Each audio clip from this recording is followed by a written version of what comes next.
ओम शांति।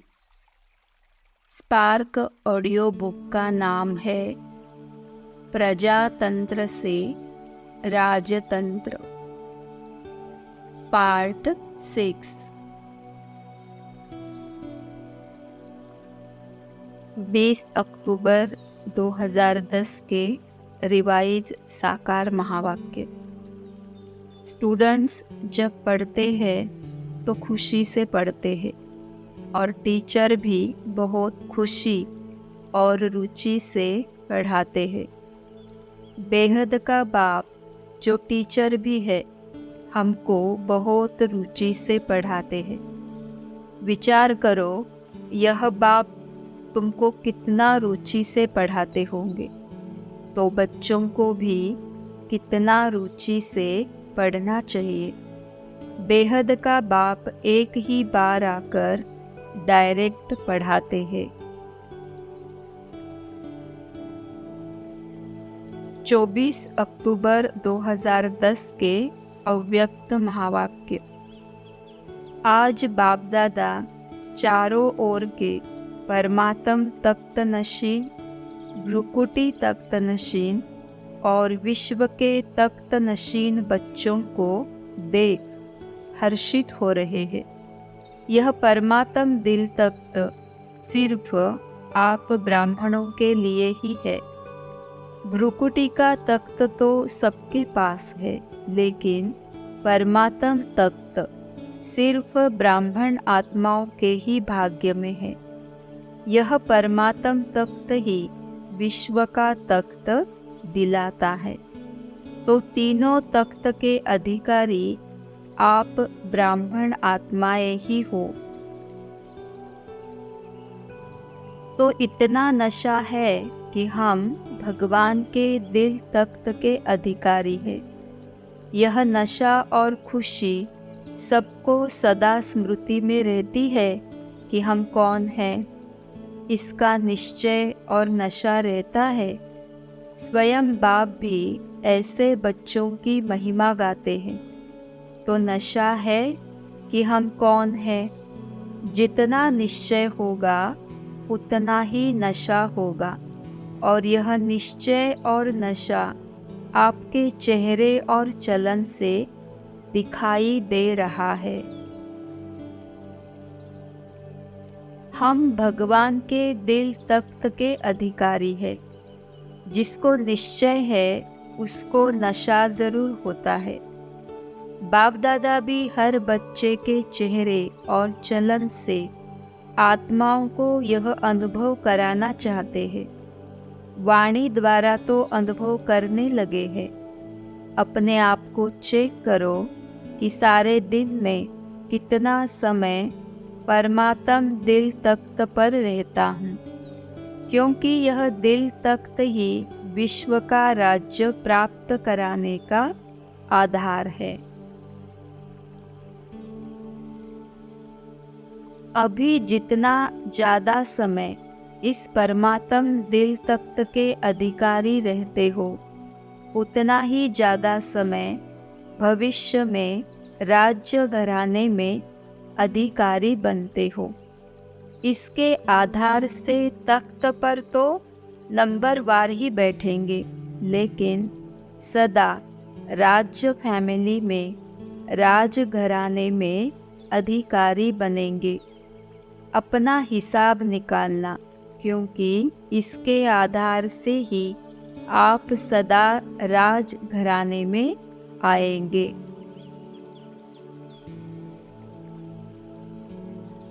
जो लाडले बच्चे होते हैं उनको झोले में या गोदी में रखते हैं, मिट्टी में पाँव नहीं रखने देते हैं। तो बाप दादा ने 3 तख्त के अधिकारी बच्चों को कितने भिन्न भिन्न झूले दिए हैं। कभी शांति के, कभी सुख के, कभी प्रेम के झूले में झूलो। तख्त और झूले इन्हीं में पाँव रखना। जितना समय पाँव तख्त और झूले में रहा, उसके हिसाब से ही भविष्य रॉयल घराने में आएंगे। जब से ज्ञान में आए उस समय से चेक करो कितना समय मेरा पाँव झूले में और तख्त पर रहा। जितना समय संगम युग पर तख्त और झूले में पाँव रहा, उसके हिसाब से ही भविष्य में राज्य तख्त नशीन बनेंगे, रॉयल घराने में आएंगे। रॉयल प्रजा में भी नहीं, लेकिन रॉयल घराने में आएंगे। इस हिसाब से आप अपना निकालो। समाप्ति तो अचानक होनी है। बाप दादा तो हर बच्चे को 2 युगों तक अर्थात 21 जन्म ही सूर्यवंशी चंद्रवंशी रॉयल घराने में रहने का अधिकार दे रहा है, लेकिन अधिकार लेना ये हर बच्चे के पुरुषार्थ के ऊपर है। ब्रह्मा बाप भी आप बच्चों को अपने साथ साथ रॉयल घराने में देखना चाहते हैं। उसका आधार है संगम युग। अभी ब्रह्मा बाप और ब्राह्मण साथ है, चाहे अव्यक्त रूप में है, लेकिन साथ है। सतयुग की राजाई, सृष्टि चक्र और संगम युग। सतयुग की राजाई और स्वदर्शन चक्र। सतयुग की राजाई का सुख और संगम युग के सुख में रात दिन का अंतर है। सतयुग की राजाई में सर्व प्रकार का भौतिक सुख तो होगा, परंतु वहाँ आनंद अर्थात अतीन्द्रिय सुख नहीं होगा। अतीन्द्रिय सुख या आनंद संगम युग की विशेष प्राप्ति है, जो सतयुग की राजाई की प्राप्ति से भी विशेष है। इसलिए सतयुग त्रेता राजाई के सुख के दिलासे में जीने वाले वास्तव में धोखे में हैं। जो संगम युग की प्राप्तियों को पहचान कर उनका सुख लेता है, उसके लिए सतयुग की राजाई तो निश्चित है ही, क्योंकि सतयुग त्रेता की राजाई संगम युग की प्राप्तियों की परछाई है, अर्थात संगम युग पर किए कर्तव्यों का फल है। और जो संगम युग के सुखों की अनुभूति करेगा, वही संगम युग के कर्तव्यों को सफलतापूर्वक कर सकेगा। कलयुग में विकारों के वशीभूत आत्मा में राग द्वेष भय चिंता दुख अशांति ईर्ष्या घृणा इच्छा आकांक्षा अहंकार हीनता आदि होती है। संगम युग पर आत्मा ईश्वरीय ज्ञान गुण शक्तियों के द्वारा स्वराज्य अधिकारी होकर उन पर विजय प्राप्त करती है, अर्थात उनसे मुक्त होती है। परंतु सतयुग में यह सब नहीं होते हैं, इसीलिए वहाँ स्वराज्य अधिकारी बनने का कोई पुरुषार्थ नहीं करना होता है। सतयुग में आत्मा सहज ही स्वराज्य अधिकारी और विश्व के राज्य की अधिकारी होती है।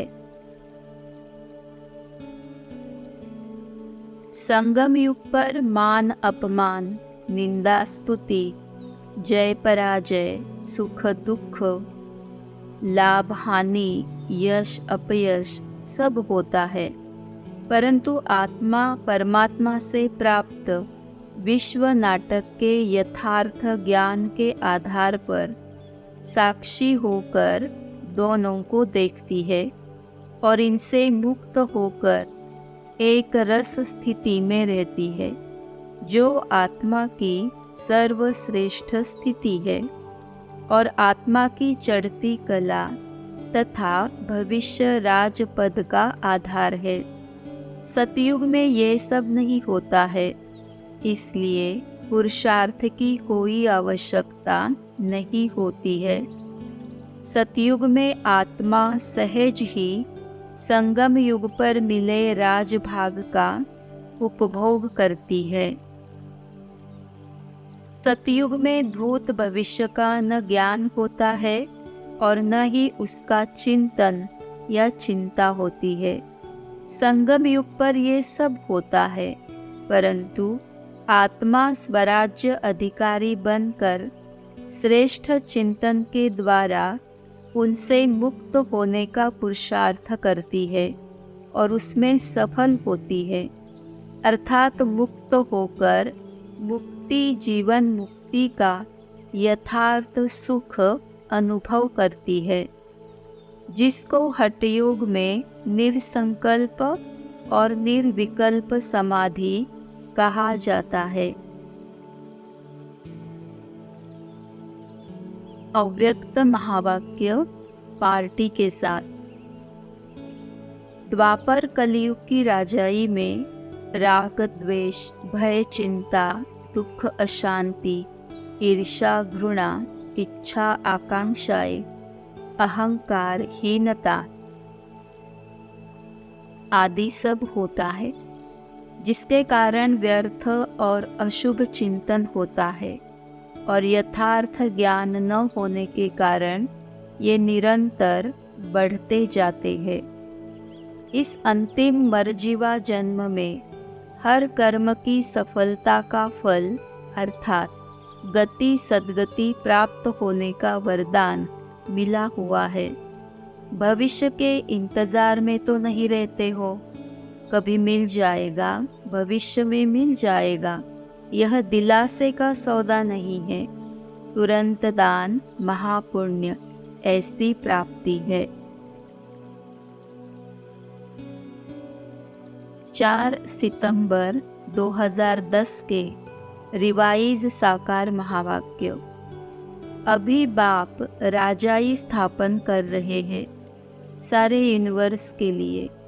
यह भी समझाने की बात है, दैवी राजधानी इस पुरुषोत्तम संगम युग पर बाप स्थापन कर रहे हैं। अभी तुम पुरुषोत्तम संगम युग पर पुरुषोत्तम बनने का पुरुषार्थ कर रहे हो। तुम्हारा विकारी पतित मनुष्यों से कोई कनेक्शन नहीं है। जब बच्चों को बाप की कशिश तब होगी जब याद की यात्रा पर होंगे। संगम युग की राजाई है स्वराज्य अधिकारी, जिसकी फल स्वरूप ही सतयुग की राजाई की प्राप्ति होती है और उसके लिए पुरुषार्थ है देह और देह की दुनिया को भूल अपने आत्मिक स्वरूप में स्थित होकर परमात्मा की याद, जिस याद से आत्मिक शक्ति का विकास होता है, जिससे कर्मेंद्रिया वश में होती है और आत्मा स्वराज्य अधिकारी बनकर इस संगम युग की राजाई के परम सुख का अनुभव करती है। सतयुग की राजाई उसको ही मिलती है जो संगम युग के इस राज पद पर स्थित होकर अपने तन मन धन को ईश्वरीय सेवा में सफल करता है। सतयुग की राजाई और संगम युग की राजाई अर्थात स्वराज्य की स्थापना संगम युग पर परमपिता परमात्मा द्वारा ही होती है। संगम युग की राजाई के सुख के अनुभव का आधार है ईश्वरीय ज्ञान गुण शक्तियों की धारणा और सतयुग की राजाई के सुख के अनुभव का आधार स्थूल साधन संपत्ति, परंतु उस स्थूल साधन संपत्ति की प्राप्ति का आधार भी संगम युग पर ज्ञान गुण शक्तियों की धारणा ही है। 13 जुलाई 2010 के रिवाइज साकार महावाक्य। बाबा की नज़र पहले पहले गरीब बच्चों पर जाती है, क्योंकि बाप गरीब निवाज है ना। तुमको नशा चढ़ता है कि हम फिर से अपनी राजधानी स्थापन कर रहे हैं, जैसे कल्प पहले की थी। यह थोड़े ही कहेंगे कि हम ऐसे ऐसे मकान बनाएंगे, नहीं, तुम वहाँ जाएंगे तो ऑटोमेटिक तुम वह बनाने लग पड़ेंगे, क्योंकि आत्मा में पार्ट भरा हुआ है। 5 जुलाई 2010 के रिवाइज साकार महावाक्य। जिन्होंने जास्ती भक्ति की होगी वे ही आकर यह ज्ञान पहले लेंगे। नहीं आते हैं तो समझ जाएंगे कि यह इतना ज्ञान उठाने वाला नहीं है। तुमको सतोप्रधान दुनिया का फिर से राज्य लेना है। तुम जानते हो हम कल्प कल्प राज्य लेते हैं, फिर गवाते हैं और फिर बाबा कर देते हैं। यहाँ तो बैठे बैठे भी मर जाते हैं, इसीलिए अपना पुरुषार्थ करते रहो। 30 जून 2010 के रिवाइज साकार महावाक्य। तुम्हारी बुद्धि कितनी विशाल होनी चाहिए और तुमको कितनी खुशी होनी चाहिए, क्योंकि अभी तुम्हारी बुद्धि में ऊपर से लेकर सारा ज्ञान है। यह ज्ञान ब्राह्मण ही उठाते हैं, न शूद्रों में और न देवताओं में यह ज्ञान है। अभी हम फिर से अपनी राजधानी में जा रहे हैं। यह पुरानी दुनिया खत्म हो जाएगी। 28 जून 2010 के रिवाइज साकार महावाक्य। कल्प कल्प यह ज्ञान यज्ञ रचा जाता है। यह ड्रामा बना हुआ है। ड्रामा प्लान अनुसार कल्प में एक ही बार यह यज्ञ रचा जाता है। यह कोई नई बात नहीं है। अब चक्र फिर से रिपीट हो रहा है। फिर से नई दुनिया स्थापन हो रही है। तुम नई दुनिया में स्वराज्य पाने के लिए पढ़ रहे हो। पवित्र भी जरूर बनना है। बनते भी वे ही है जो ड्रामा अनुसार कल्प पहले बने थे। 10 मई 2010 के रिवाइज साकार महावाक्य। सबको सीढ़ी उतरनी ही है। हर एक को सतो रजो तमो में आना ही है। अभी तुम बच्चों को अथाह खुशी होनी चाहिए। तुम्हारे ख्याल ख्वाब में भी नहीं था कि हम विश्व का मालिक बनते हैं। तुम्हारी बुद्धि में यह सब होना चाहिए। यह नाटक तो बड़ा वंडरफुल है। 16 अप्रैल 2010 के रिवाइज साकार महावाक्य।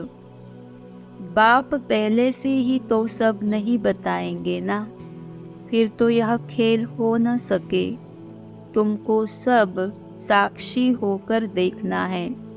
साक्षात्कार होते जाएंगे, फिर हम अपनी राजधानी में आएंगे। यह चक्र फिरता रहता है। अनेक बार यह चक्र लगाया है। अब यह नाटक पूरा होता है। अपने घर वापस जाना है। इस महाभारत लड़ाई के बाद ही स्वर्ग के गेट्स खुलते हैं। 25 अक्टूबर 2010 के रिवाइज साकार महावाक्य। यह है नई बात कि कल्प कल्प 5000 वर्ष में संगम युग पर एक ही बार बाप आते हैं। जब कलयुग का अंत और सतयुग की आदि का संगम होता है, तब ही बाप आते हैं। नई दुनिया स्थापन करने। नई दुनिया सतयुग में इन लक्ष्मी नारायण का राज्य था। फिर त्रेता में होता है राम का राज्य। बाप तुमको ऐसा साहूकार बना देते हैं जो देवताओं को भगवान से भी मांगने की दरकार नहीं रहती है। सतयुग की राजाई और विनाश का संबंध। परमात्मा आकर विश्व में राजशाही की स्थापना करते हैं, परंतु आज विश्व में सर्वत्र प्रजातंत्र की राज व्यवस्था है और विश्व में महाविनाश भी होने वाला है, जिसमें सारा भौगोलिक और ऐतिहासिक परिवर्तन होगा। तो इन सब परिस्थिति में विश्व में राजशाही की पुनर्स्थापना कैसे होगी, इसके क्या क्या विधि विधान है, वह भी परमात्मा ने बताया है।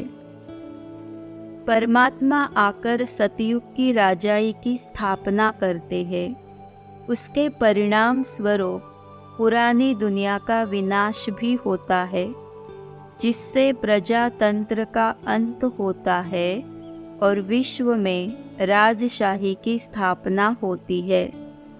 बाबा ने अनेक बार ये भी कहा है, जब तक राजाई की स्थापना नहीं हुई है तब तक विनाश या महाभारत लड़ाई लग नहीं सकती। जब राजाई की स्थापना अर्थात नई दुनिया की स्थापना पूरी होगी, फिर विनाश शुरू होगा और सब आत्माएं घर चली जाएंगी। फिर तुम आकर सतयुग की दैवी राजाई में जन्म लेंगे, प्रिंस प्रिंसेस बनेंगे। बाबा कहते हैं, जब तुम पावन बन जाते हो, सतयुगी राजाई के योग्य बन जाते हो, अर्थात गुण संस्कार धारण कर लेते हो, तो तुम्हारे लिए राजाई चाहिए। उसके लिए पुरानी दुनिया का विनाश होता है और तुम सतयुग की राजाई का राजभाग्य पाते हो।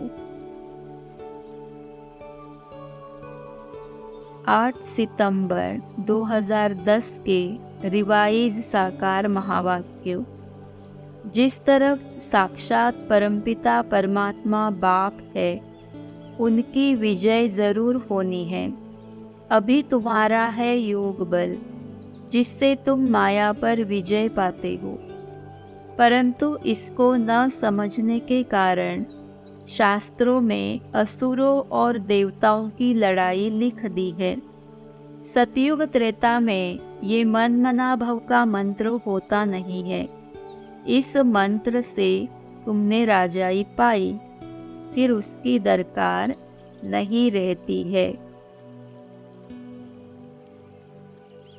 9 सितंबर 2010 के रिवाइज साकार महावाक्य। पवित्र तो सारी दुनिया बनती है, तुम्हारे लिए स्वर्ग की स्थापना करते हैं। यह ड्रामा अनुसार होना ही है, यह खेल बना हुआ है। तुम पवित्र बन जाते हो, फिर विनाश शुरू हो जाता है। इस ड्रामा को अभी ही तुम समझ सकते हो। जब तक राजधानी स्थापन न हो जाए, तब तक विनाश नहीं होगा। तुम बहुत गुप्त वॉरियर्स हो। 13 अगस्त 2010 के रिवाइज साकार महावाक्य। यह भी तुम बच्चे जानते हो कि विनाश भी आने का है जरूर, जिसकी तैयारियां हो रही है। नेचुरल कैलामिटीज की भी ड्रामा में नोंद है। कोई कितना भी माथा मारे, परंतु तुम्हारी राजधानी तो स्थापन होनी ही है।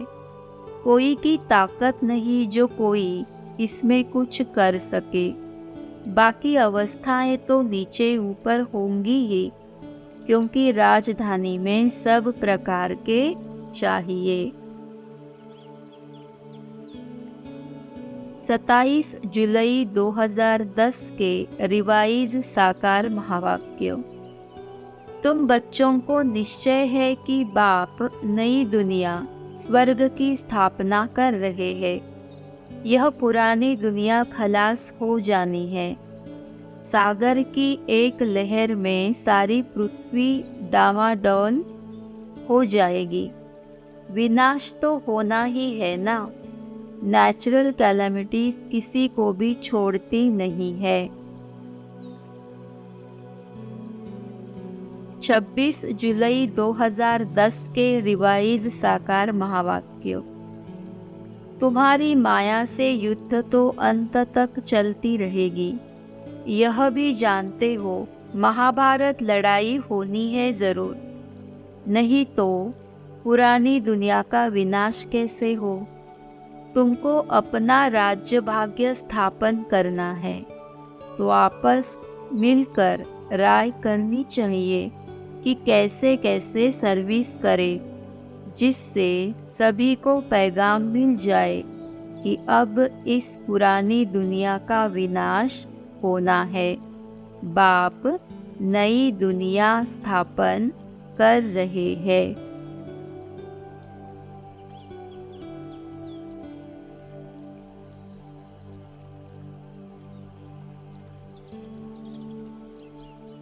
ओम शांति।